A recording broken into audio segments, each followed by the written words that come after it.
So, welcome, Emma. Thank you so much for joining me today. How are you today? I'm good. Thank you for having me. It's lovely to be here and it's beautiful and sunny, so that feels good.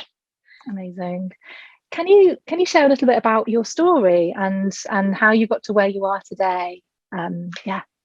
Yeah, sure. So I guess my kind of the thrust of my story began in 2010 when I was diagnosed with breast cancer as a single mum to baby triplets and their big brother who was 6.5. I'd also recently split up from their father, so it was an incredibly challenging time, huge life events all happening within weeks and months of each other. So that was the kind of 11 years on now. I look back over the last decade and it's kind of quite hard to connect with all that's gone on and all that I've been through. And I guess, all that I've come through as well. Those early years dealing with the diagnosis, the treatment, the surgery, looking after the babies, managing all the kind of ongoing drama were sort of terrifying and very, very challenging. But the hardest bit throughout it all was, once I got my all clear from my first diagnosis as a breast cancer patient, the emotional side of it was just sort of fairly torturous. I spent a long time living as though I was dying, even though to all intents and purposes, I'd been told that I was, as clear could be cancer-wise. So that sort of turned into a very limiting, sort of fairly agonizing way to live, if I'm honest. I got my secondary diagnosis at the end of 2014, just as life was beginning to turn a corner. I really felt like I'd kind of almost cracked it. The babies had grown up, starting reception. I was nearly at the 5-year clear, and I really started to feel like my life was opening up again. So that was an absolutely kind of blindsiding shock. And again, even more at that point, the fear of death, the fear of what I decided was an imminent death, even though, again, I hadn't been told that at any point, just seemed to consume me. And then 2 years ago, I was diagnosed for the third time. So I've been on ongoing cancer treatment for 6 years now. I have targeted chemo every 3 weeks. And I'm in remission. Things are really stable and I feel strong and well. But it's taken so many years for me to get to a place where I have found a way of managing my anxiety and how I live with an ongoing chronic situation alongside life, all of the other stuff, the mum stuff, the relationships, all of it. So, so it's something I'm passionate about sharing, through my writing, through my speaking, sort of showing and just by sharing some of what helps me, I guess. I really hope that I can help others in some tiny way and help myself too along the way. Yeah, gosh, that's amazing. And, for anyone, just having triplets, that would be such a, hugely challenging thing, let alone having those health issues as well. And I know that your Instagram handle is Limitless Em. And so you mentioned before about feeling really limited, so kind of moving through into becoming limitless. Can you say a bit about that? Absolutely, definitely, because that was my handle, in my very sort of inactive social media was M+4, because I was Emma with the babies, with the kids, Em with the 4 kids. So, I was M+4. And then, I changed the handle just around the time of my third diagnosis, so 2019. And just around that time, it all kind of, I was building up. I'd hit my rock bottom a couple of years before that. And I was just sort of slowly, painfully, but bit by bit, finding a way of managing, the ongoing sort of mental torment that I put myself through. And when the third diagnosis came, it was a really pivotal point. And there's a story about that, but it was a kind of a real mindset shift. And so changing my handle to Limitless Em coincided with me finally kind of stepping into a new way of thinking, and actually not just a new way of thinking, because I'd always been on a sort of self-development path, but actually finding a way of putting those beliefs that I'd always read about into practice, actually walking the talk, I guess, you know. So the Limitless Em handle was very much not so much, oh God, look at me, I'm so limitless. It was more like a daily affirmation. It was like a reminder to myself, because I fundamentally believe that we all are limitless and we all have incredible limitless potential. So it really was a kind of reminder to me and reminder to anyone that fundamentally we are all limitless, even if we're not feeling it. So by no means do I, I'm not permanently in a state of limitless thinking, but I always try and come back to that. I love that as an affirmation to remind ourselves, if we are going through something challenging, that I think you talk about this on your Instagram, we're so much more than we think we are, and we have so many more resources than we think we do. Yes. So yeah, it's really inspiring. Can you say a bit about, what's it been like being the mum of triplets? That kind of someone that doesn't have children yet and wants to be a mum soon. That sounds very overwhelming. It is overwhelming, and it's always been overwhelming. I mean, they're miracle, wonderful babies that are now 11.5-year-old children who just started secondary school. They came about. I mean, I'd had my eldest son, who come about sort of very quickly and easily, but not without drama, which I won't launch into now. But the pregnancy was very difficult with him, and I caught a flesh-eating bug after having him. So I sort of nearly died after I had him. It was pretty horrendous. So, but he was, I really did just sort of fall in love with him. And he was just, my boy and my kind of, the center of everything. And the relationship was quite sort of up and down and quite volatile. So Jake, my eldest son, really just was my little sidekick. But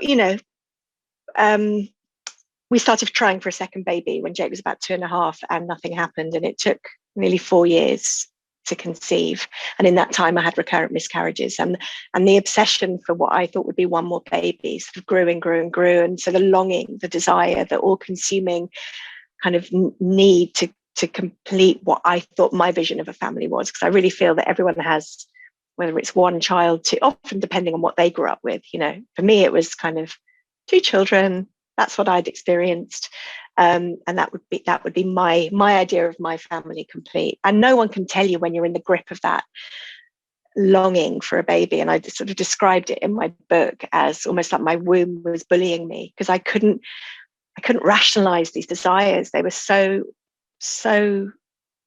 they dominated everything. And it was very tough on my relationship. It was a distraction from any other part of life. But anyway, so we eventually embarked on IVF, and we had 1 round of IVF, and obviously it worked. At the first scan, we were told that we had twins. So they two strong heartbeats, twin 1, twin 2, and it was like, okay, we can just about do this. And then as a result of the IVF, we were given lots of regular scans, twin 1, twin 2, twin 1, twin 2, and then we got to the 5-month 20-week scan, which is the big one. And suddenly, the room had gone very quiet, and little Theo was discovered hiding away. So I didn't find out I was having triplets until I was 5 months pregnant. So that really upped the ante of everything. It really took kind of what was already quite a, oh my God, okay, we can do this. We're living in a 2-bedroom flat, but don't worry, we'll find a way to kind of, gosh, this is very unexpected. Anyway, 3 babies are born, healthy, well, absolute miracle. And I look at them every day and can't quite believe that they're here. But I'd also be lying if I said it hasn't been incredibly challenging, incredibly difficult. I mean, even as a co-parenting, those early days of newborn triplets, feeding, 3 babies, 3 tiny babies, they were born 8 weeks early. They were feeding every 2.5 hours, and each feed would take about 2 hours. So if you can imagine it, there was just no sleep. And And it was constant. And they were all, by that point, my partner and they were on the cusp of separating. So there were 3 Moses baskets around, and it was just a relentless blur of day after day. But alongside that, unfortunately, I was also very aware of changes in my breast, but I was ignoring them because there was so much drama going on. There was so much sort of fatigue and survive. I was already in that kind of survival mode, just putting one foot in front of the other. When they were 6 months old, I was diagnosed. So that just took everything to a whole new level. So it really was, I look back at those times and it's quite painful still for me to look back at those early days, because the tragedy is I wanted them so desperately, and they came, and they were well and thriving, but I felt, where was the joy? Where was the time to actually, connect and just enjoy their existence? It really was, on a very practical level, it was just go, go, go, go, go. But also on an emotional level, my head was so absorbed with all the other stuff that was going on. But, and they were handed around. There was a lot of, wonderful, I live in a busy part of London, but that incredible feeling of community when I was diagnosed and when I became a single mum, that everyone from distant neighbours to old school friends, everyone rallied around, and kind of there's a lot of baby passing around going on. One friend driving me to chemo, another friend walking one baby around the common, another friend, feeding another baby. It was very, very practical at all times. So even now, it's kind of, it's only quite rarely that I catch a moment where I think, this is a calm moment. This is a moment where we're all together and everything's okay and there's a feeling of peace. How wonderful. And I try and really bank it. But still, if I'm honest, there's a lot of chaos, there's a lot of noise, there's a lot of fighting. We're a very noisy, loud, competitive, door slamming and fighting over who had the biggest bit of everything, but they're wonderful. They're a gift, but it's full on. Yeah, sounds amazing. Sounds amazing, and yeah, I'm glad you had that community around you in North London and people around. I know, so many people.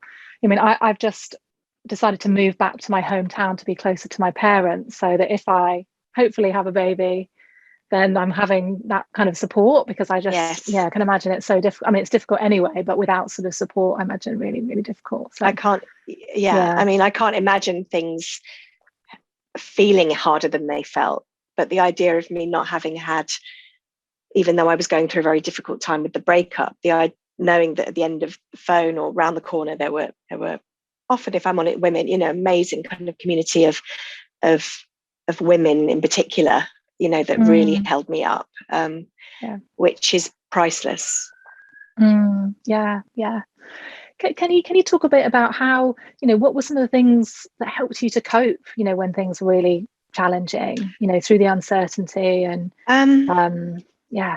honestly, at that time, I don't feel like there was much that helped emotionally. I mean, physically, everyone did what they could to give me rest. So I would get the odd night where it would be arranged that I could get a full night's sleep, or very, very, very occasionally, I'd take my eldest son away to my best friends for 1 or 2 nights just to get a little bit of, it was kind of like respite, and the babies were tiny and they were fine, but emotionally there was a long period of time where it didn't really feel like anything helped, because having come through the cancer, I didn't know how to live. I didn't know how to put it somewhere.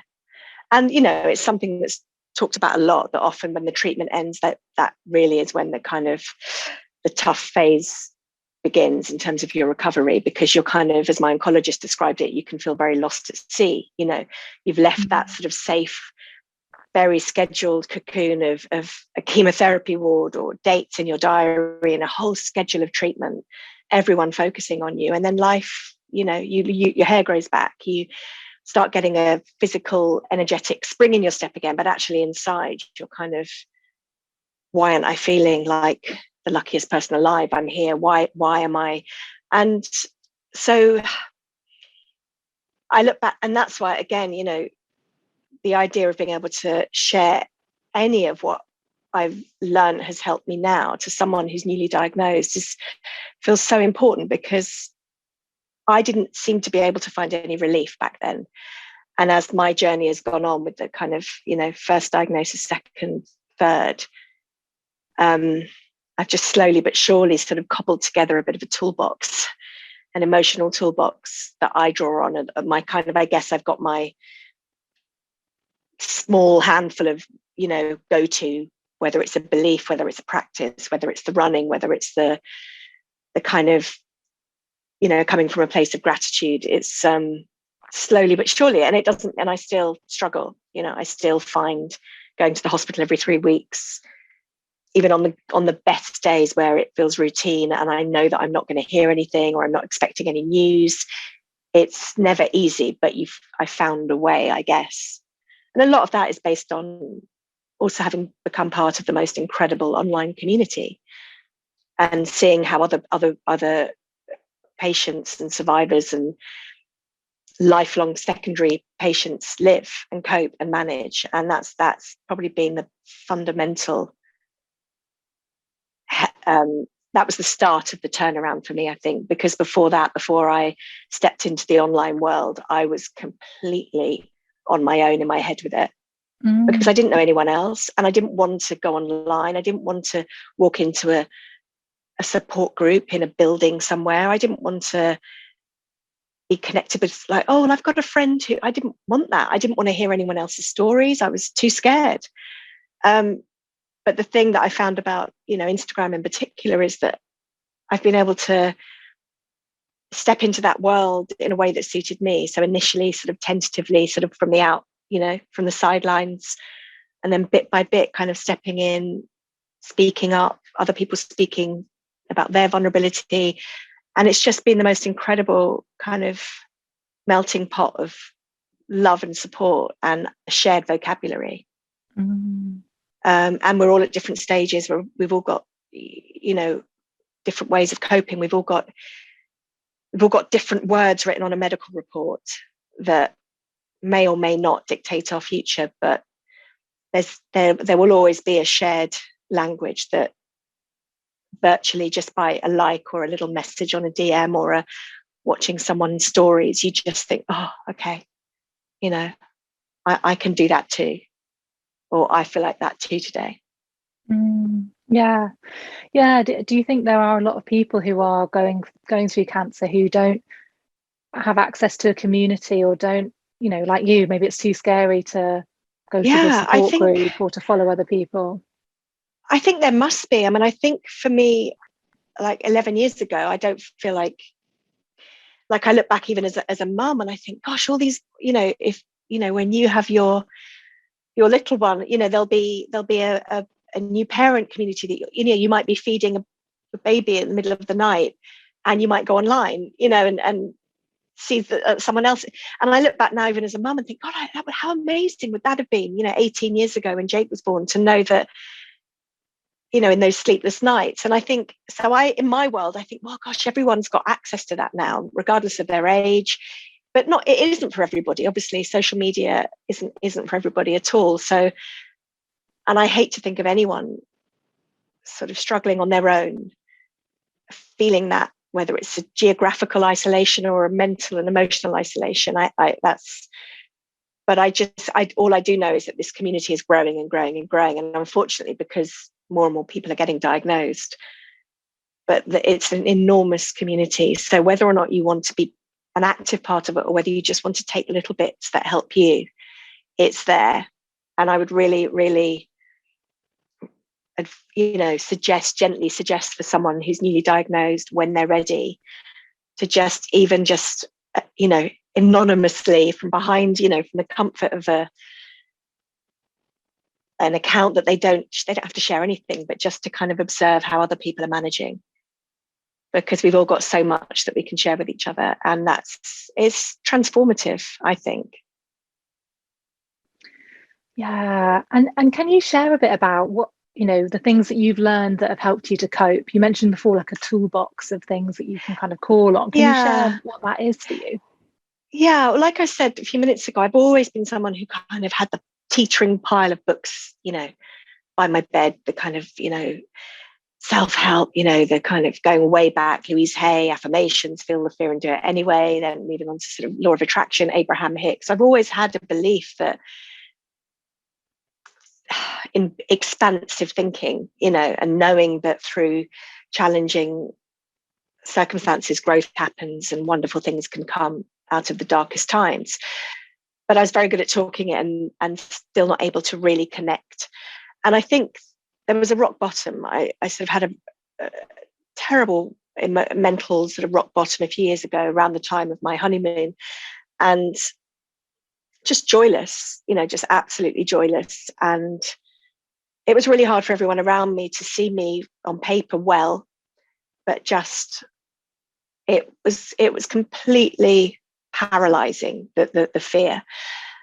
And I've always sort of, you hear about, gratitude, practice gratitude, but it just started to kind of keep coming up, this idea of kind of looking at things from a different perspective. And I remember on my fridge, I bought a postcard and it said, replace anxiety with gratitude, or replace thoughts of anxiety with gratitude. And I had it on the fridge, and I just used to look at it, and it just gradually kind of, that was, I think, the kind of seed of change. So I kind of talk about, it started with thank you. So just this idea that I could be sitting in the hospital waiting room feeling absolutely terrified of my name being called, of a scan result, of a no caller ID, but almost just in a kind of, just by literally mumbling, thinking, saying thank you over and over again.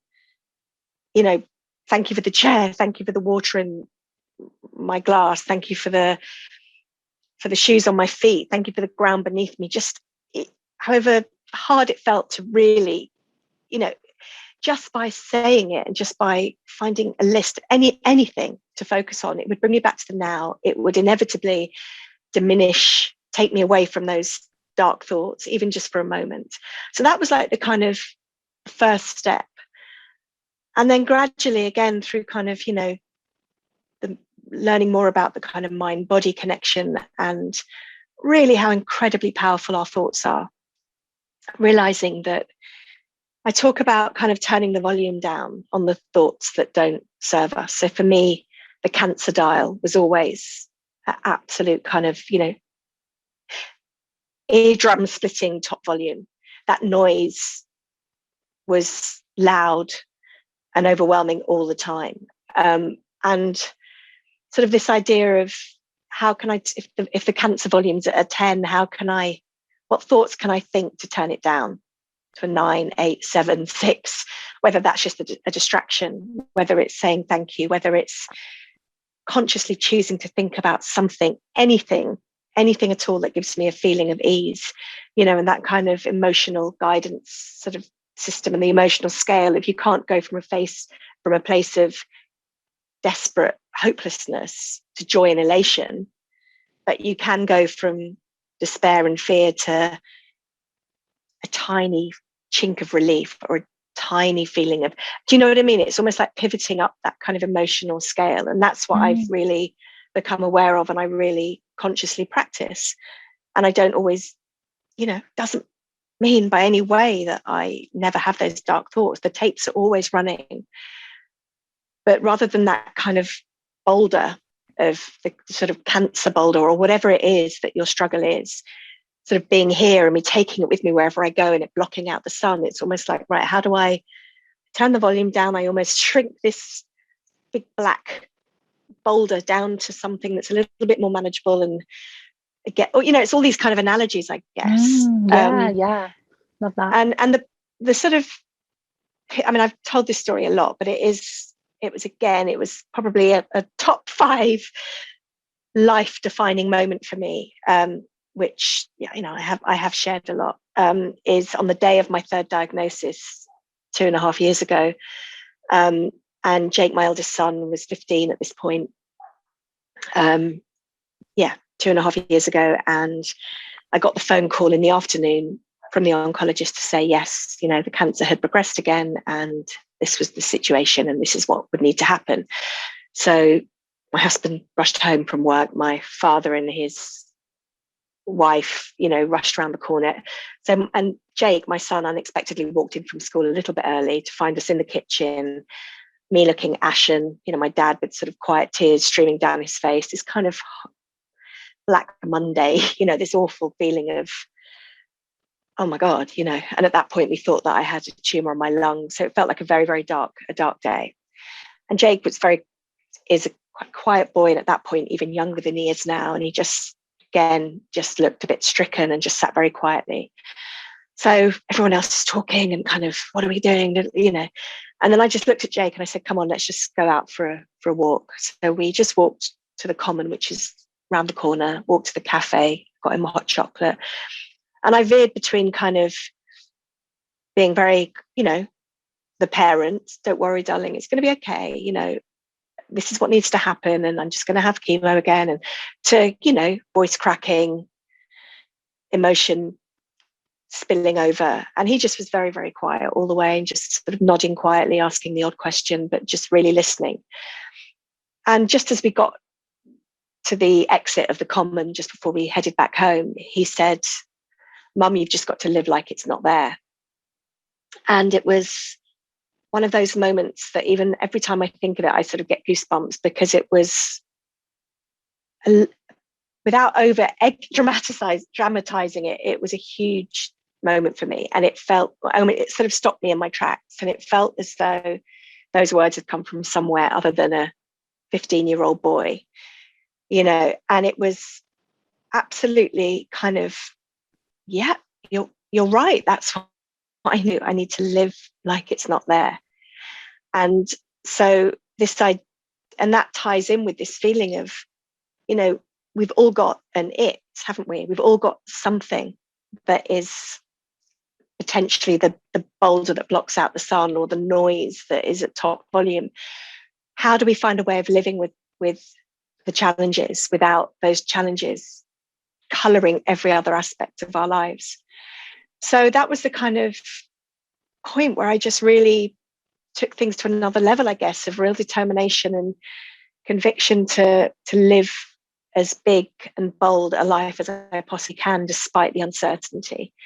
Around that time, I started running. I met a new friend who was passionate about running, and she sort of took me with her. And I'm running my second marathon in a few weeks, and very slowly, very unimpressively, but I'm doing it. And it's kind of, but for me, it's an amazing way of connecting with my physicality in a positive way.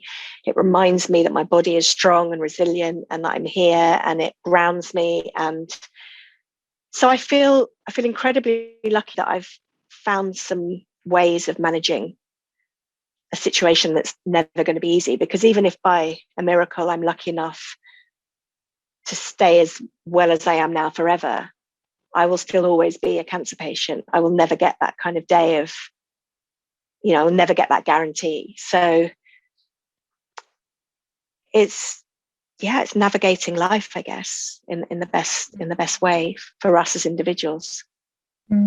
Yeah, gosh, thank you for sharing that. It's really powerful. And what you were saying about kind of turning down the dial on the volume of those thoughts, I really like that idea of almost kind of like visualizing that somehow. And you made a movement as you were talking about this, kind of make it older, almost like you're trying to make it smaller. Exactly. It's interesting because actually, I work as a hypnotherapist, and a lot of what we're doing is kind of using visualization to change things. It's amazing how that can work. We can actually imagine turning down a dial, and those thoughts can quiet down.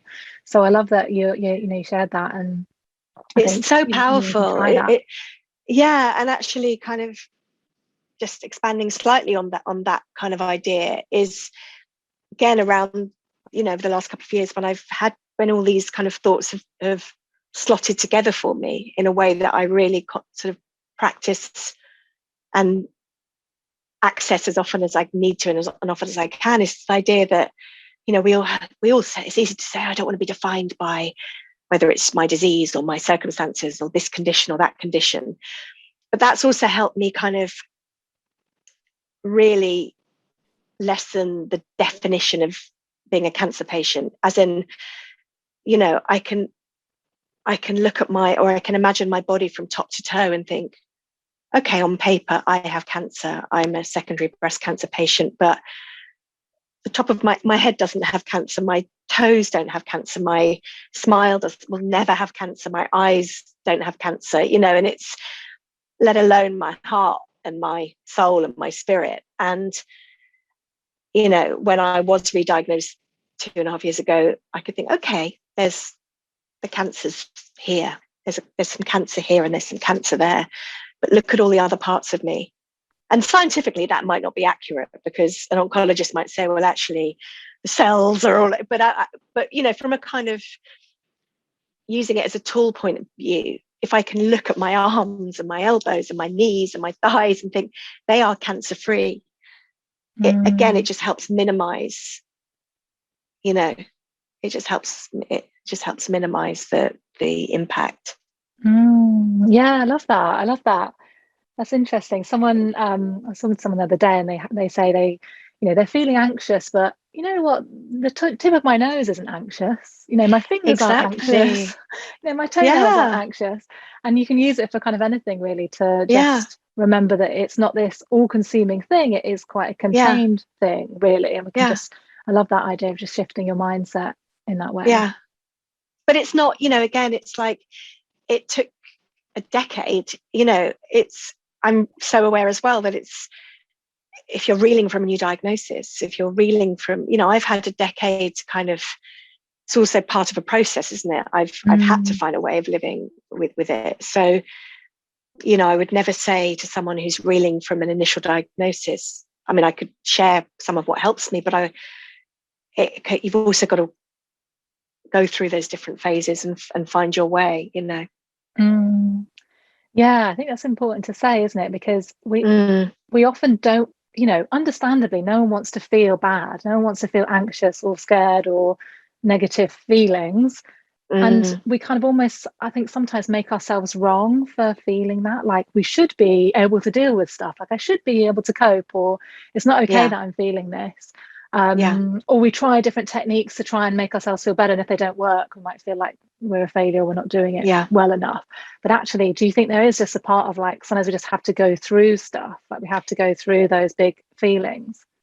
I think so. And it's like, sometimes I veer between kind of, I've had lots of therapy in the past, but I think more and more, I think we do. I think you can't leapfrog.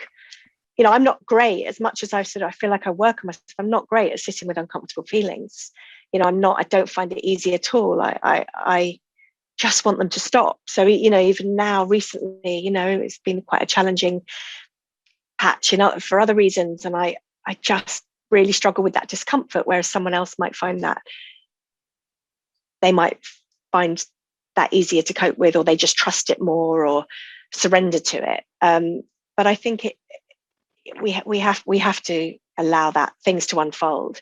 But I think there's a balance between allowing things to unfold and also just being mindful of not getting stuck in a limiting belief, And so I think more and more now, I'm recognizing that, the trauma that I've experienced has dictated a lot of my reactions today. So, like, anyone who's waited for a hospital call, the no caller ID is a trauma, because in the past, that no caller ID has given me bad news. So that was a snapshot.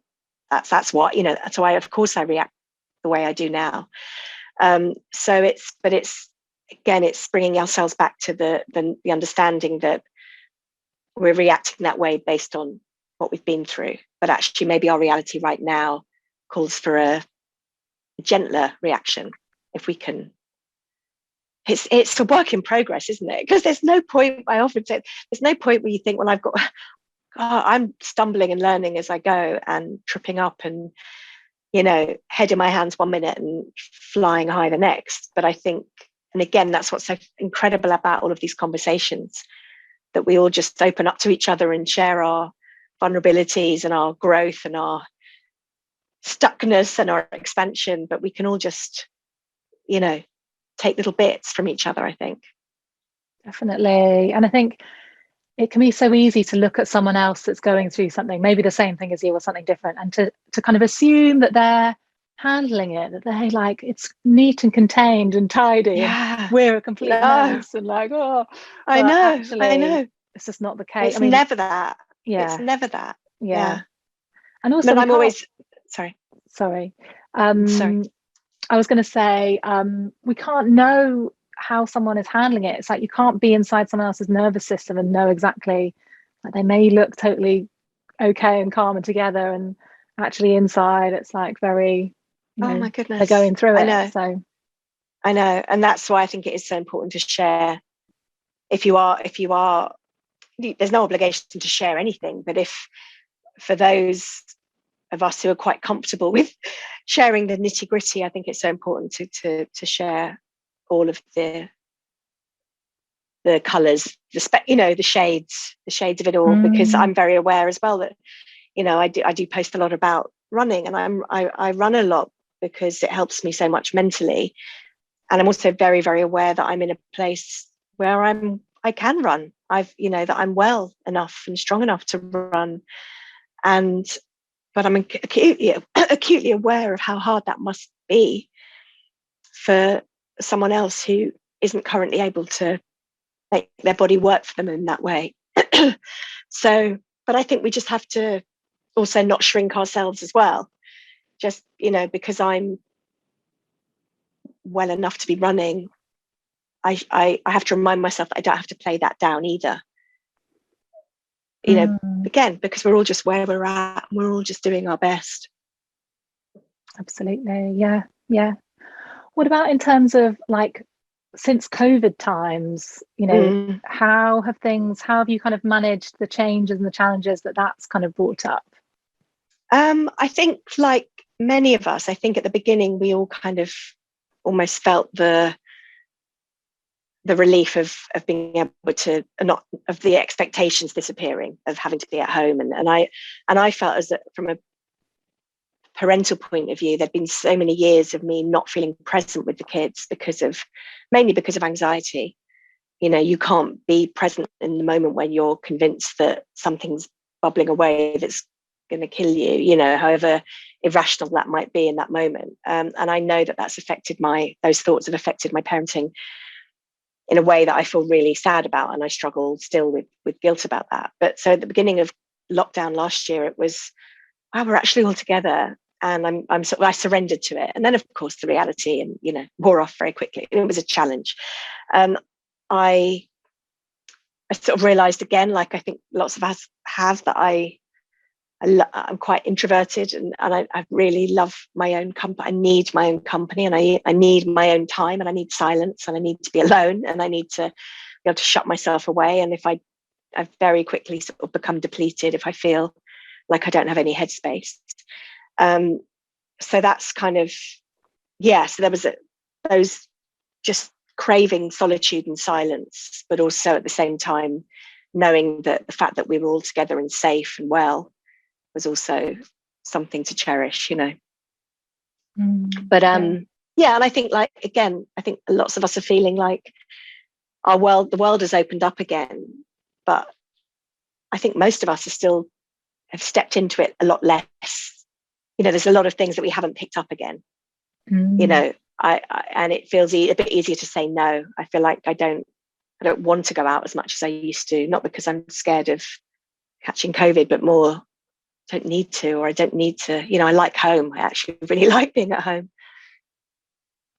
Yeah, I think it's been interesting for the introverts. I think some people have found that like not having to go places has been a relief in some ways, or not having to be around people so much has been a bit of relief. And I know it is difficult for those who and then getting invited to things again and maybe don't want to go back to kind of their life before, or don't want to, I know, or it's triggered sort of social anxiety. Definitely. I think, and confidence, I feel, and Dave, my husband, and I have talked about this. We both struggled this year as things were slowly getting back to normal, kind of ish. And we've both had real low periods in the last few months, probably more so than last year. I think a loss of a bit of confidence crisis or identity, or questioning things, and I know that there's been a real feeling of energetically of things feeling quite tough, and maybe not even quite able to put your finger on it, but just maybe it's like a residual. We've all just been through something so enormous that's hard to articulate in a way. It's so I think, and we're still, I don't think we still really get it, and probably haven't begun to process what it's really been like and the effects. Yeah, there's so many different factors, whether it's health things or financial things or people losing jobs and parenting and all those things just getting very intense. So so much. But thank you for sharing that. I suppose just lastly, as a final kind of question, is there anything else that you want people to know listening? Any other kind of message that you have for people that you wanted to share lastly? I think the probably reiterating the feeling that it's a really passionate belief that the thoughts we think and the words that we use and where we place our energy is so incredibly powerful and has such an impact on how our life unfolds. And that doesn't, and again, I sort of hold back sometimes because I know that I'm sitting here saying that, and I'm not in a hospital bed at the moment. I'm not in but I think I do still feel that whatever unfolds for me, however critical things might get, however unwell I might be at some point, I still know that I will, however much despair I might feel in the future, I still know, and I'm convinced that I will still find a way of accessing the belief that I can I can choose to think the thoughts that offer a feeling of ease and relief, and really allow myself to think about the life I want and a vision of the future that I want to step into. And really that we can make change and that anything is possible. And it's really important that we don't allow ourselves to be defined by a diagnosis or a label or a condition, that we realize that we're bigger than all of that. And I refuse to, I'm sort of passionate and proud to be part of the cancer community in a way, but I will never put in a bio, and this is no judgment for me personally, I will never put incurable cancer even though I'm a stage 4 secondary breast cancer patient, not just for my own personal reason that doesn't help me. It doesn't help me because, okay, maybe that is absolutely true, and I'm sure on paper it is, but it doesn't serve me in any way to attach myself to that. Because, and I'm just passionate, the more I understand in my very ill-educated way about the power of the mind and the power of our thoughts, and being disciplined with our thoughts, and expanding on what is working in our lives and pivoting away from what isn't, I think living like it's not there. So beautiful. Thank you. I feel very inspired talking to you, and thank you. Just your energy and what you've shared. I think it gives a lot of hope. I think whether people have been through what you've been through or are worried about things in the future, I think so much of anxiety is worrying about things in the future, and just knowing that there are things that we can do to still find positivity and gratitude, and working on keeping our thoughts, and our vision for the future. I think it's just really inspiring. So thank you so much for everything you shared. So thank amazing. you so much for having me. It's been a lovely chat. Thank you. Thank you. And where can people find out more about you and your work? And I know you do writing workshops and that sort of thing. Absolutely. So obviously, Instagram's a fairly easy way to find me. Limitless Em on Instagram, on my website limitlessem.com. I'm I speak. I do a lot of speaking work, and I'm working very slowly on book number 2. And alongside that, in recent months, I've begun holding some virtual expressive writing workshops, which are really lovely, gentle, safe, supportive sort of sessions, where we just get the words out on the page. You know, that kind of stream of consciousness, no rules other than keeping the pen moving. And they're proving to be amazing for really unearthing, you know, memories, sort of inspiration, wisdom, creativity, and just kind of connecting with ourselves in a really lovely way. So yeah, but it's all on my, you know, Instagram bio and website. And yeah, I'm very much around and about, visible most days, chatting on stories. That's great. It's great. Yeah, well, thank you so much for everything you shared. It's been great to chat. Thank you. Thank you, Chloe. Thank you. And I'll speak to you again soon.